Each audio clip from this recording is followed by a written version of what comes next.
Class, let's continue our discussion on investments. Let's proceed to part 2. Class, let's continue our discussion on investments. Let's proceed to part 2, debt securities. A good example of a debt security is bonds. And from our previous illustration, let's say we are ABC and we acquired the bonds of Meralco. Nag-invest tayo kay Meralco for 100,000. In exchange, mag-i-issue sa atin si Meralco ng bonds. And now, ang tawag natin kay ABC, siya si investor or the bond holder. Si Meralco naman, class, siya si issuer. Okay?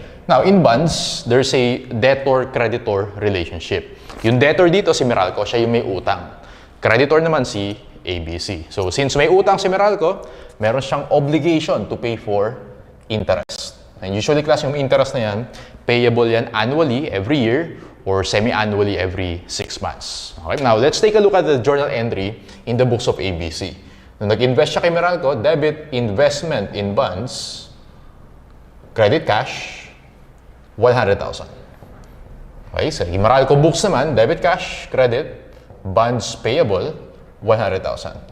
For example, class, the interest is 10%. So, pag naka-receive si ABC ng interest from Meralco, debit cash, credit interest income, 10% of 100,000 is 10,000.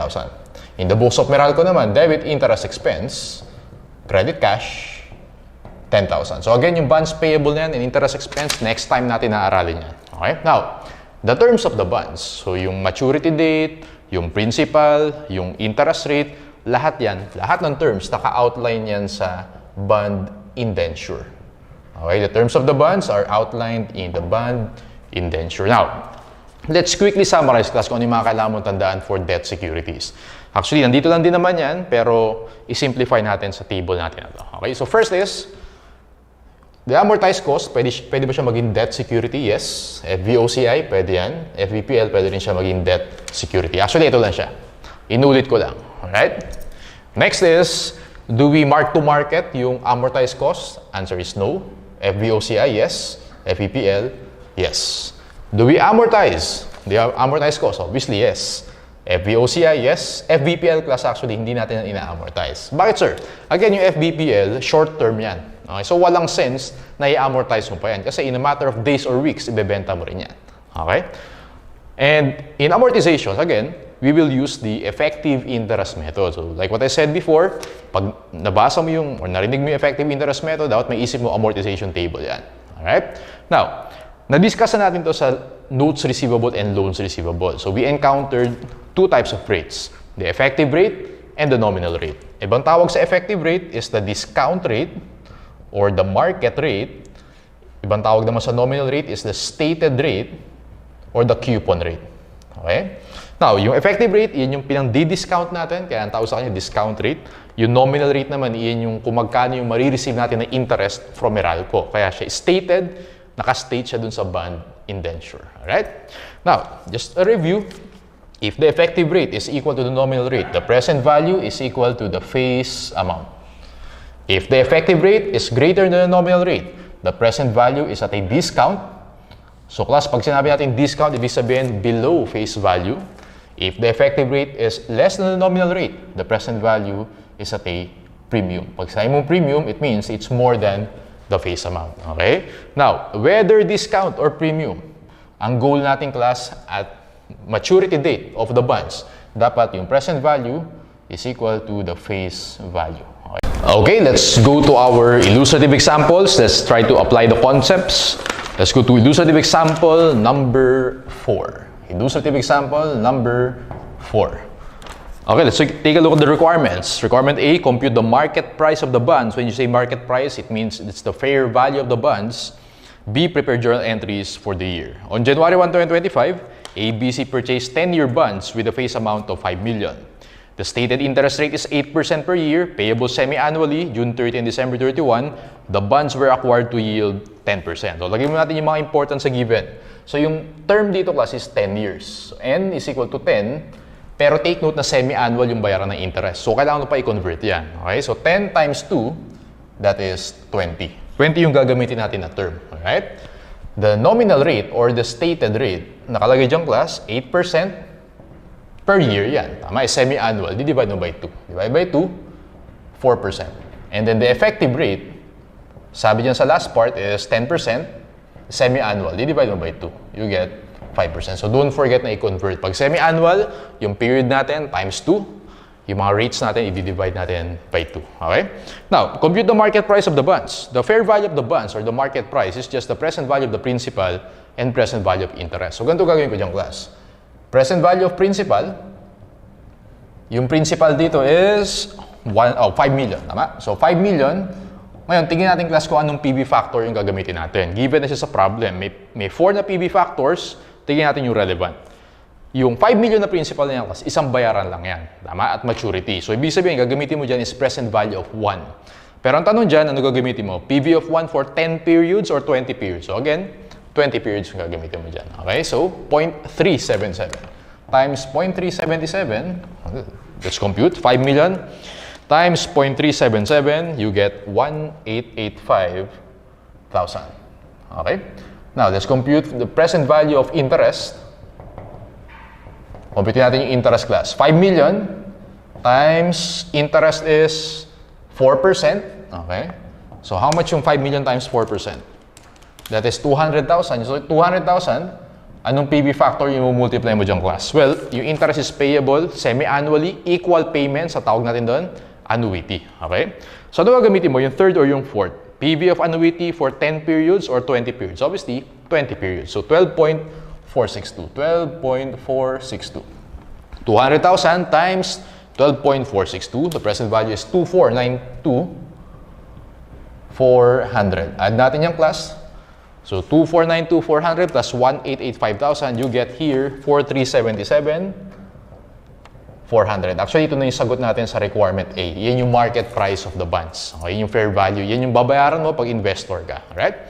Now, kung mapapansin mo dito, class, the effective rate na 5% is greater than the nominal rate. Effective rate is greater than the nominal rate. Sabi ko dyan, yung present value is at the discount. Ano ibig sabihin discount? Mas mababa sa face value. Ano ba yung face value dito?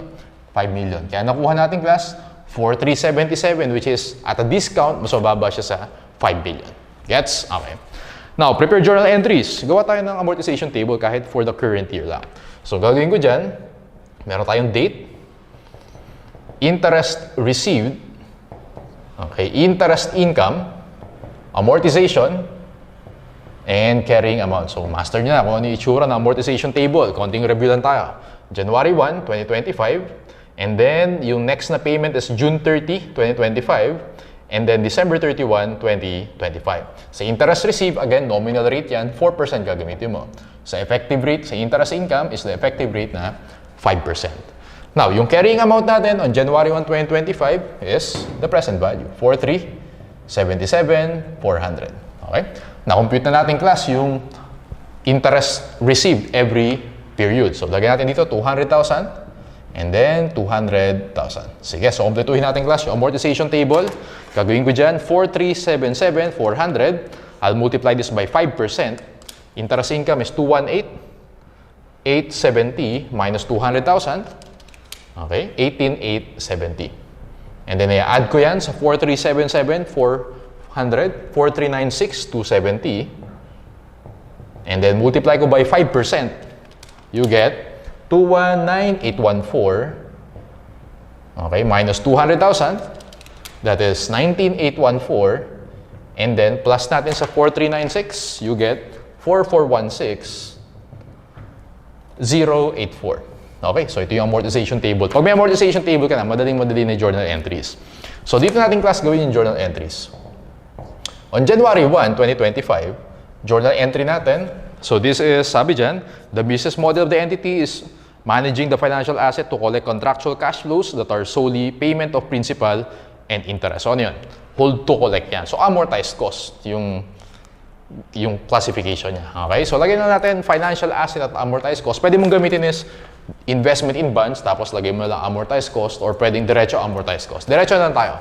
Debit, financial asset at amortized cost. FAAC na lang, credit cash. Ang binayad natin, class, is 4,377,400. Alright? Yan yung January 1, 2025. Tingin ka lang sa amortization table natin. On June 30, journal entry natin, debit cash, credit interest income, 200,000. And then let's record the amortization. Okay. Debit financial asset at amortized cost, credit interest income, 18,870. Okay. So pag tinanong ka how much yung interest income, obviously, ito yung sagot mo dyan. Okay. For the period. Or pag sabi 2025, syempre, isasama mo yung December 31, 2025. So entry natin class, 12/31/2025. Debit cash, credit interest income, 200,000.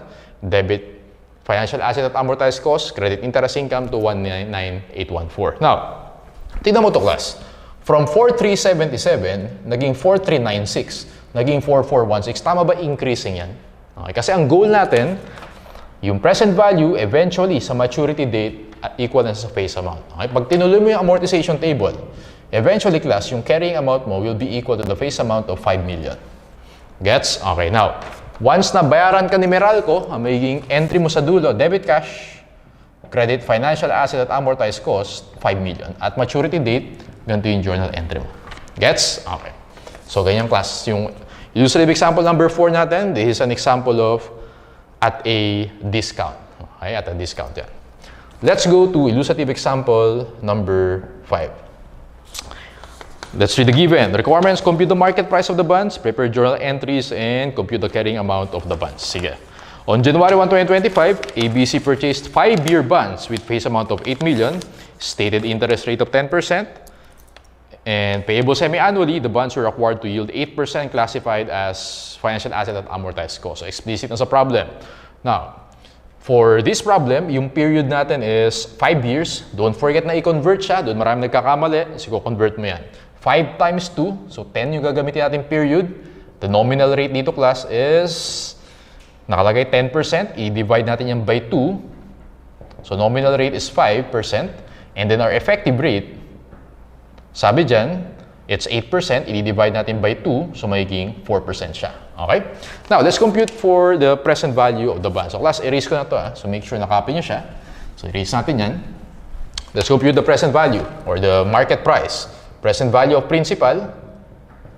And then, present value of interest. So, add lang natin yan. And then, that's the market price of the bonds. So, basically, pag sa yung market price, yun yung kung magkano babayaran yung bonds initially. Alright? Now, yung principal dito, class, is 8 million. Ano yung gagamitin natin na PV factor? Tama ba? PV factor of 1, yun nasa dulo, 0.6756 times 0.6756. Let's compute 8 million times 0.6756, 5404, 800. Okay, yung interest naman natin, 8 million times 5%. 8 million times 5%. Tama ba yung interest natin is 400,000 per every 6 months? Multiply natin by PV of annuity, ilang percent? Yung 5% or 4%? Well, ang pinandi-discount mo, class, is the effective rate. So, 4% gagamitin mo, which is the second item, 8.11. Okay? 400,000 times 8.11, 3,244,000. So, class, sa FAR, given na yung mga PV factors, ingat ka na lang kung ano yung gagamitin mo kasi may mga trick ng konti dyan. Ha? So, yung una, huwag mo gagamitin yan. Kasi nakalagay doon sa una, PV of annuity of 1 for 10 periods at 5%. Hindi mo pinandi-discount yung nominal rate. Ang pinandi-discount mo is the effective rate, kaya 4% yung gagamitin mo. Gets? Okay. Add natin yung class, 5404,800 plus 3244,000, 8648,800. So, sagot natin class, market price of the bonds, 8648,800. Now, tingnan mo dito class, yung effective rate natin, yung nominal rate natin, or the effective rate, 4% is less than the nominal rate. Effective rate is less than the nominal rate, sabi ko kanina, at a premium. Pag sinabi mong premium, more than the face amount. Ano ba yung face amount natin? 8 million. Kaya nakuha natin is 8648,800, which is above 8 million. Alright? So again, ulitin ko, if the effective rate is greater than the nominal rate, parang yung illustrative example 4 natin, at a discount yan. If the effective rate is less than the nominal rate, at a premium naman yan. Okay? Let's do the journal entries. So, gawa tayo ng mabilis lang, amortization table. So, date, interest received, interest income, amortization, and carrying amount. So, current year lang gawin natin. January 1, 2025. And then, payable semi-annually. No? So, lagay natin dito, July 1, 2025, December 31, 2025. Okay, interest received, na-compute na natin yan, 400,000 every 6 months. So for the interest received, ang gagamitin mo dito class is the 5%. Yung interest income, laging based yan sa effective rate. Carrying amount natin at the start, 8648,800. Sige class, kompletuhin natin yung amortization table. 8648,800, multiply natin by 4%. Makukuha ko dito is 345952 minus 400,000. You have 54,048. I-minus natin siya dito sa carrying amount. You have 8594,752. So take note class, dito, mina-minus natin. Okay? So from 8648, naging 8594. Bumaba siya. Unlike dito, ina-add natin. Kasi ang goal natin, again, yung carrying amount, maging equal siya sa face value at the maturity date. So dito, ang face value is 8 million. So kailangan pababa siya. Para sa dulo, maging equal siya sa 8 million. Okay? And then, let's do yung December 31 times natin sa 4%. You have 343,790 minus 400,000. You have 56,210. And then, i-minus natin dito sa carrying amount, 85,38542. Okay? So, yun yung amortization table natin. So, i-dictate ko na lang class kung ano yung mga journal entries. Okay? So, sa January 1, 2025, debit financial asset at amortized cost, credit cash, 8648,800. So, alam na natin yan. On July 1, 2025, debit cash, credit interest income, 400,000. Sige, sulat ko na. Okay, so January 1, 2025, ayan, debit financial asset at amortized cost, credit cash, 8648,800. O, tama, ito yung initial recognition natin. Now, on July 1, 2025, ka-receive tayo ng interest, debit cash, credit interest income, 400,000. And then, amortization natin, 54048. So, ito, kailangan siya bumaba. Tama? Kasi dapat eventually mag-equal yan sa 8 million. So, i-credit natin yan. Debit interest income, credit financial at asset amortized cost, 54,048. Okay? Now, December 31, ganun din. Debit, actually, interest receivable naman yan. Kasi ang bayaran daw every January 1. No? So, kung journalize natin class, yung 12/31/2025, debit interest receivable, credit interest income, 400,000. Okay? And then debit interest income, credit financial asset at amortized cost, 56,210. Alright? So, ganyan yung journal entries yan. And then again, at maturity, yung carrying amount natin magiging 8 million. So, pag binayback sa atin yan, ni Meralco, ang entry nating class at maturity, debit cash, credit financial asset at amortized cost, 8 million. Okay? So, okay. Yun yung mga journal entries. Pag ang tanong sa'yo, how much yung interest income for the year, add mo lang to. Interest income na column.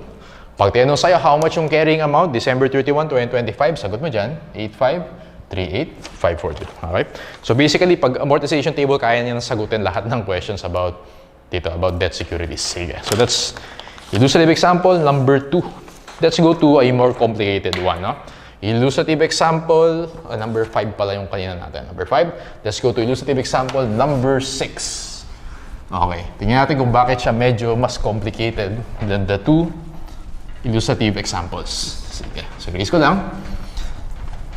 Tingnan natin class.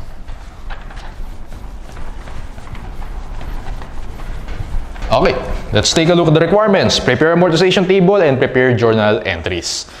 Okay, on January 1, 2025, Pinnacle Company purchased bonds with face amount of 5 million. The entity paid 4.6 million plus transaction cost of 142,000 for the bond investment. The business model of the entity in managing the financial asset is to collect contractual cash flows that are solely payment of principal and interest and to sell bonds on insert. Hold to collect and sell, therefore, this is an FVOCI. Okay? The bonds mature on December 31, 2027 and pay 6% interest annually. So, nakalagay dyan annually. Hindi na natin kailangan i-convert. Okay? Wala nang times 2, divide by 2. Wala nang ganun. With 8% effective yield. The bonds are quoted at 105% on December 31, 2025, 110 on December 31, 2026. The bonds are redeemed at face amount December 31, 2027. Prepare an amortization table. Okay, so ganito gagawin ko dyan, class. Illustrative example number 6, gawa tayo ng table, date, interest received, interest income, amortization, and carrying amount. Okay? Now, lagay ko na dito class. Interest received is based on 6%. Tama? And then, yung interest income natin is based on the effective rate of 8%. Now, lagay natin yung dates. January 1, 2025. December 31, 2025. December 31, 2026. December 31, 2027. Now, in this case, since FVOCI yan, punta ka dun class sa second sentence, the entity paid 4.6 million plus transaction cost of 142,000. To recall, kapag FVOCI, kinakapitalize natin yung transaction cost. So, 4.6 million plus 142,000. Yung carrying amount natin is 4,742,000. 4,742,000. Actually, equal din yung class kapag kinuha mo yung present value of the principal and interest. Yun din siya. Okay? So let's complete the amortization table. Doon muna tayo class sa interest received. Yung face amount natin dito is 5 million. So 5 million times 6%. Interest received natin is 300,000 every year. Okay? 300,000. Interest income is just carrying amount times the effective rate. Okay? So 4,742,000 times 8%. You have 379,360 minus 300,000. So 79,360. Okay? So kailangan maging at a discount to. Tama? Kailangan eventually maging 5 million yan face value. So, kailangan i-add natin yan. So, add natin siya. Makukuha mo dito class is 4821,360. Okay, 4821,360. Multiply natin by 8%. You get 385,709 minus 300,000. So, 85,709. And then, add natin class. Makukuha mo dyan 4907. 069, multiply natin by 8%. You have 392. Actually, mag-round off tayo, no? Kasi dapat 5 million na siya sa dulo. So, mag-squeeze na lang natin. Work back tayo. So, 5 million. So, 497. Dapat yung amortization natin is 92,931. Therefore, this is 392,931. So, ano na natin. Para sakto siyang 5 million. Okay? Now, so erase ko na to. Kaya siya eventually, like 4,742, naging 5 million siya. Okay? Yun yung sa end of the life of the bonds. Again, the carrying amount is equal to the face value. Now, tingnan natin class yung journal entry. So, okay na tayo sa requirement A. Let's take a look at the journal entries. So, requirement B, January 1, 2025, debit FVOCI, credit cash, 4,742,000. Okay?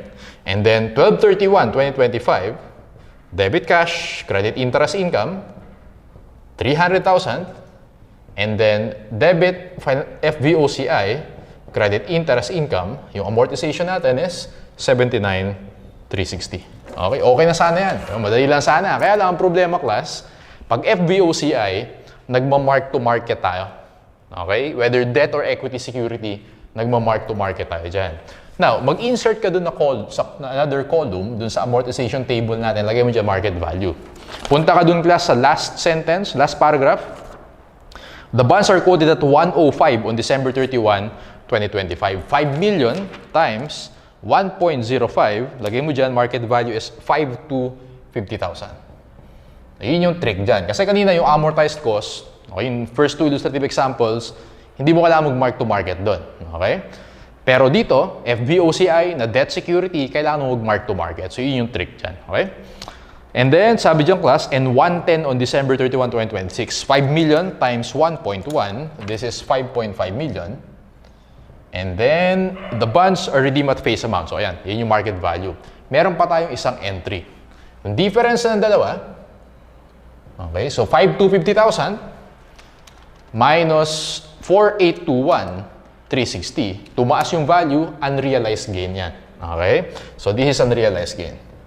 So, how much yung difference yan? Compute natin class is 428,640.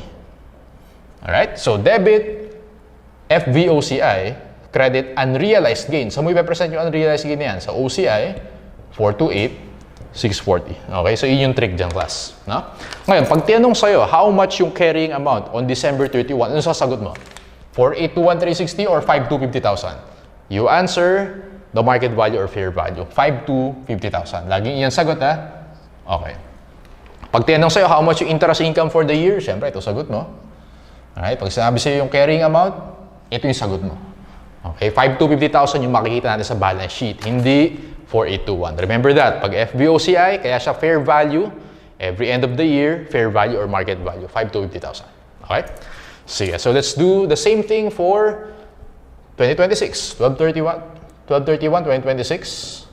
Debit cash, credit interest income, 300,000. So same yan, walang problema. And then debit FVOCI, credit interest income for, nasa na yan? 85,709. Tama? 85,709.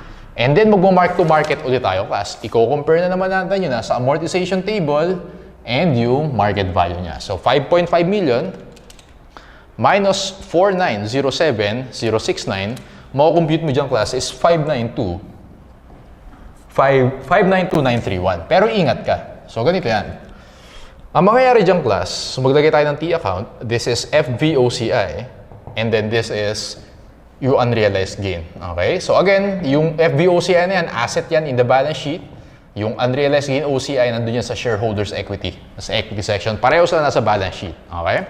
Now, initially, 428,640 yan. 428,640 yung unrealized gain. Tandaan mo, class, kapag yung difference sa carrying amount in market value, yung 592,931, ending balance yan.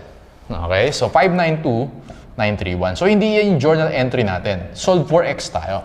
592,931 minus 428,640, mako-compute mo dyan, class, 164,291. Okay? So, ang entry mo lang talaga dyan, debit FVOCI, credit unrealized gain OCI, 164,291. Gets you ba yan? Huwag mo isasagot, ha? So, ngayong class, yung 164,291, iyan yung change for the period. Tama? Iyan yung increase. Iyan yung ipe-present mo sa statement of comprehensive income. Gets? Yung ending balance or yung cumulative balance, iyan yung ipe-present mo sa shareholders equity. Ayan, sa shareholders equity. Okay, ganun siya. Okay, yung change sa statement of comprehensive income. Yung ending balance or cumulative sa shareholders equity. Okay? Sige. Now, let's go to 2027. Ito na, last year na. So 2027, tingnan natin, class. 12/31, 2027, debit cash, credit interest income, 300,000. And then yung amortization, nasa na yan? 92,931, debit FVOCI, credit interest income, 92,931. Ngayon, class, kung titignan mo yung last sentence, sabi dyan, the bonds are redeemed at face amount, okay, on December 31, 2027. Now, tingnan natin, class, yung movement of the FVOCI. Meron kang debit dyan, 47422. Alright? And then, meron kang debit, 79,360. Tingnan natin yung balance. Meron kang debit na 428,640. And then, meron kang 85,709. You have 164,291. And then, you have 92,931. Yan yung movement ng FVOCI natin. Compute natin, class, yung ending balance. 4,742,000 plus 79,360 plus 428,640 plus 85,709 plus 164,291 plus 92,931, mako-compute mo dyan, class, is 5,592,931. Okay? So, ito yung nasa asset side, ito yung nasa equity. Ngayon, pag ni-redeem, ano mangyayari dyan, class? Entry natin, sabi dyan, at face amount daw. Tama? Redeemed at face amount. So, ano yung face amount? 5 million. Debit cash, 5 million. Right? So, tanggalin na natin yung, kasi na-redeem na, tanggalin na natin to. Credit, financial asset at amortized cost, 5,592,931. And then, tanggalin mo na rin yan. Debit, UGOCI, 5,92,931. Ayun, yun yung journal entry natin. Balance siya kasi at face amount yan. So, ito yung journal entry mo at maturity. Okay? Key points to remember. Sa FVOCI lang yan important. Okay? Kasi sa FVOCI lang tayo nagma-mark to market. Kapag amortized cost to, walang problema. Wala tayong unrealized gain or loss kapag amortized cost. Okay? Ulitin ko lang. Pag ang tinanong sa'yo, how much daw yung carrying amount at the end of the year? Laging fair value or market value ang sagot mo. Okay? How much yung interest income? Siyempre, titingin ka dun sa column ng interest income. And then, tandaan mo na yung FVOCI, asset side yan, yung unrealized gain or loss OCI, equity side yan. Pareho silang nasa balance sheet. Kaya pag na-redeem na yan, o kaya pag binenta mo, pareho mo silang i-recognize. Tatanggalin mo sa books mo yan. Okay? O, sige. Let's apply sa multiple choice. Tingnan natin. Kung nag-get nyo talaga yung class, madalisan nyo yung main problem number 3. Okay, main problem number 3. Erase ko na to. Let's go to main problem number 3. This is about FVOCI na bonds. Okay, so tignan natin class. Kung talaga nag-gets yung discussion natin. Sige, so we have 4 questions here. Let's read the given. Gabriel Company, main problem number 3, purchased 5 million of 8% 5-year bonds on January 1, 2021 with interest payable on June 30 and December 31. So, semi-annual. Okay? The bonds were purchased for 5.1 million plus transaction cost of 108,000 at an effective rate of 7%. The business model for this investment is to collect contractual cash flows and sell the bonds in the open market. Hold to collect and sell. Kahit hindi sinabi ng FVOCI siya, alam natin pag ganyan ang business model mo, automatic, FVOCI yan. On December 31, the bonds are quoted at 106 or basically yun yung 106%. Okay, what amount of interest income, what is the adjusted carrying amount, and so on and so forth. Okay, ganito gagawin ko dyan, class. Gagawin ko dyan, computing ko muna yung, actually gagawa ko ng amortization table. Pero anong nangyari dyan? Binili daw 5.1 million, tama ba 5.1 million binili? And then na-add mo yung transaction cost, plus 108,000. Because FVOCI yan, ika-capitalize natin yung transaction cost. 5.1 million plus 108,000, you get 5,208,000. So basically, ito yung market price of the bonds. Yun yung carrying amount niya at the start. Kuha tayo ng amortization table, date, interest received, interest income, amortization, and carrying amount. Okay, so lagay natin dito, class. January 1, 2021, June 30, 2021, and December 31, 2021. Lagay ko na agad sa interest received, sabi dyan, ilang percent? 8%, pero semi-annual, so 4% yan. 7% yung effective rate, divided by 2, 3.5%. Pag makakalimutan nyo na, kapag semi-annual, i-convert mo siya. Alright? So, carrying amount natin is 5,208,000. 5 million times 4%. Interest received natin is 200,000 every 6 months. And then, complete na natin, class, yung amortization table. So, 5,208,000, multiply natin by the effective rate of 3.5%. Makukompute mo dito, 182,280 minus 200,000. You get here 17,720. Okay, ang goal natin, maging 5 million yan. So, ibig sabihin, babawas natin yan. 5,190, 280. Okay, so last year, or last period, times 3.5%, 181, 660, and then minus 200,000, you have 18,340. Okay, bawas natin sa 5,190. You have 5,171,940. Okay, so tapos na yung amortization table natin. Because this is an FVOCI, we have to determine the market value or the fair value at the end of the year. Okay? Nakalagay dyan, class, sa last sentence, on December 31, 2021, the bonds were quoted at 106. 5 million times 1.06, you get here 5.3 million. Okay, so, pag mayroon ka ng ganyan, kaya-kaya mo na sagutan lahat yan. Question number 1. What amount of interest income should be reported for 2021? Tingin ka lang sa interest income column. Pero take note na, June 30 and 12/31 yan. So, kailangan mo i-add. Add natin yung dalawa. 182,280 plus 181,660.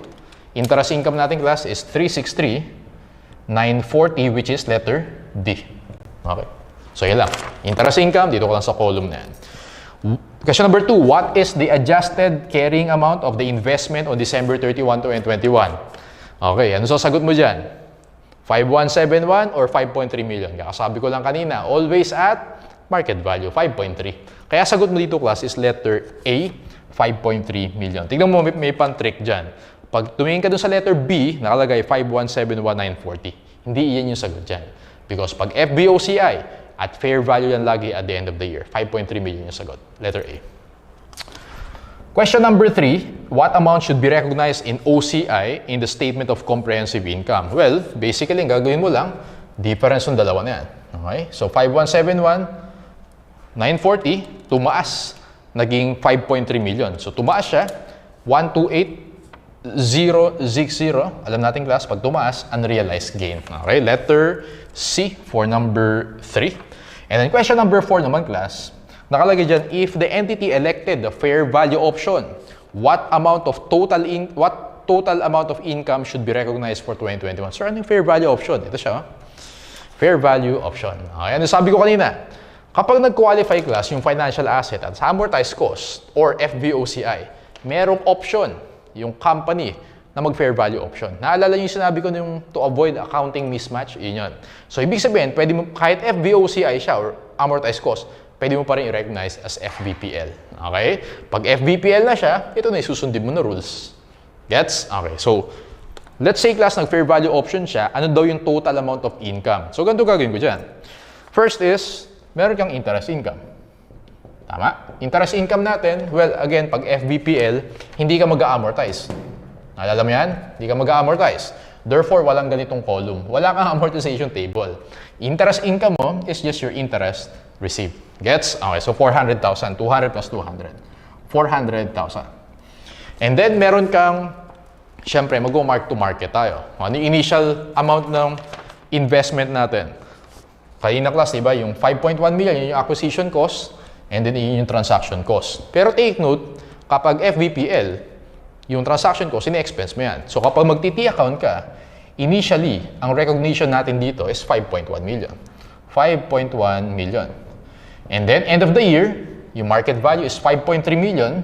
So ang mangyari dito class, solve for X, tumaas ng 200,000, therefore meron tayong unrealized gain na 200,000. Okay? So may interest income ka na 400,000 and then unrealized gain na 200,000. Sagot natin dito class is letter C, 600,000. Because ang tanong, what total amount of income? Dalawa. Interest income, again, hindi ito. Kasi kapag fair value through profit or loss, FVPL, hindi ka nag-amortization table. Therefore, ito lang yung interest income mo. Okay? Ano pa? Mark to market. Pero take note, hindi mo i-capitalize yung transaction cost. 5.1 million, naging 5.3, tumaas ng 200, unrealized gain, 400 plus 200, 600,000. Letter C. Okay, ganun na siya.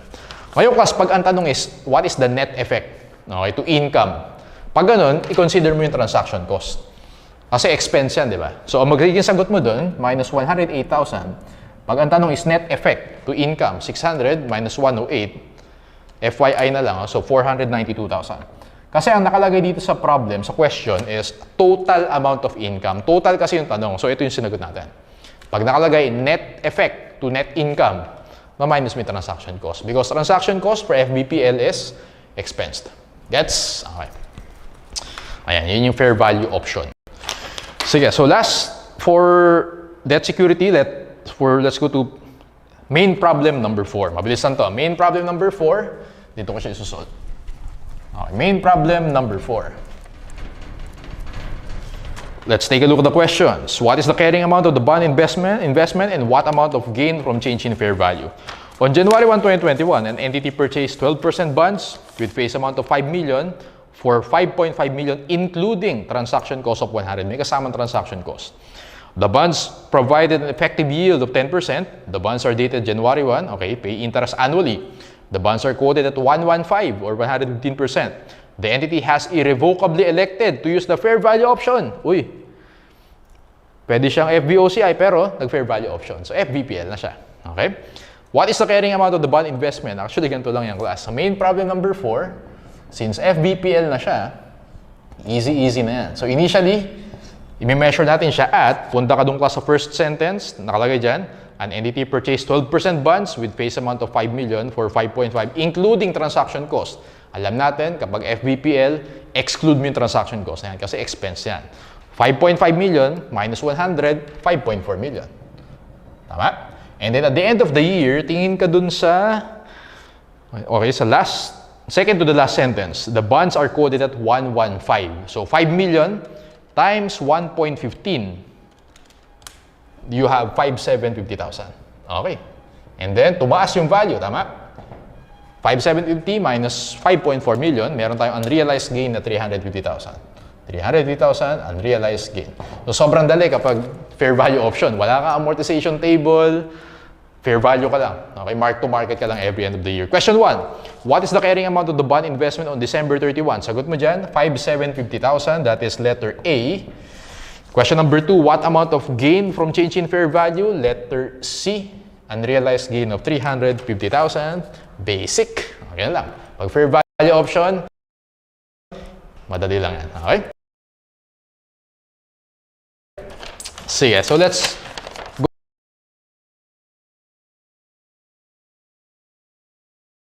go to the theory questions. Punta ka dun, class, sa theory number 16.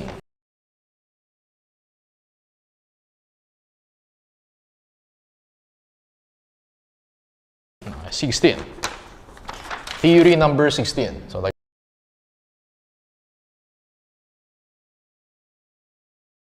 natin, theory 16. Ayan. If the acquisition cost of a debt investment at FVOCI is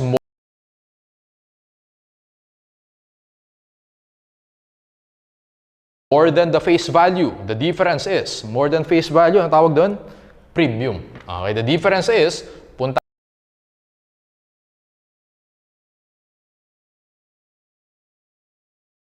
ka dun sa DOG, included as part of the carrying value and subsequently amortized using the effective interest method. Okay, letter D for number 16. Let's go to number 17. Which of the following is correct regarding the application of the scientific method? Yung scientific, yun yung effective interest method. Okay? Punta ka dun sa letter A. The difference between interest earned and interest received. Meron pa ba? Ito, interest earned or interest income and interest received represents a discount or premium amortization. Okay, letter A yan.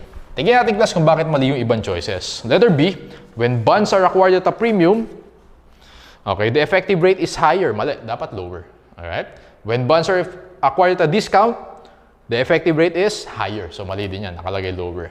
Letter D, the effective rate and the nominal are the same if the cost is acquired at a premium. Hindi. Same sila kapag yung effective and nominal are equal. Okay, letter A for number 17. Number 18. A debt investment at amortized cost is purchased on January 1. The investor's carrying value at the end of the first year, so ganito yan, bumili ng January 1, and then ito yung December 31. Sabi dyan, the investor's carrying amount at the end of the first year, or January 31, or December 31, would be highest if the bond was purchased at, alin daw yung may pinakamataas na carrying amount. Tingnan natin, class.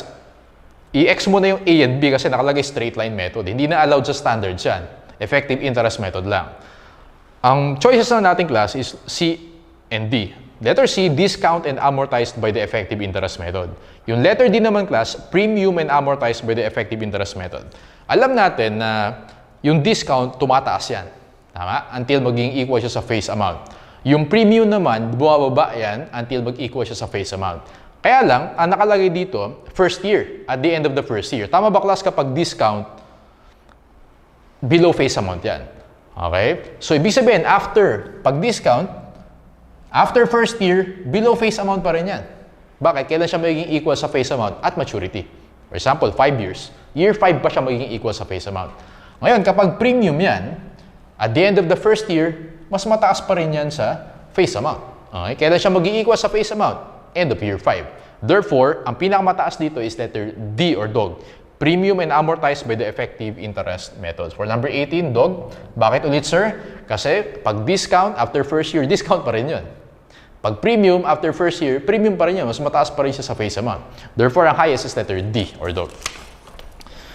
19. An entity may make an irrevocable election to present the OCI in fair value. Uy, fair value option. Letter A, an investment equity that is held for trading. Mali. Dapat not, saan na yun? In other comprehensive income, in change for value. Ano pala to? Ito pala yung irrevocable designation ng FVOCI. Dito natin. An entity may make an irrevocable election to present in other comprehensive income. Ito pala yun. Okay. A, an investment equity instrument that is held for trading. Mali. Dapat not for trading.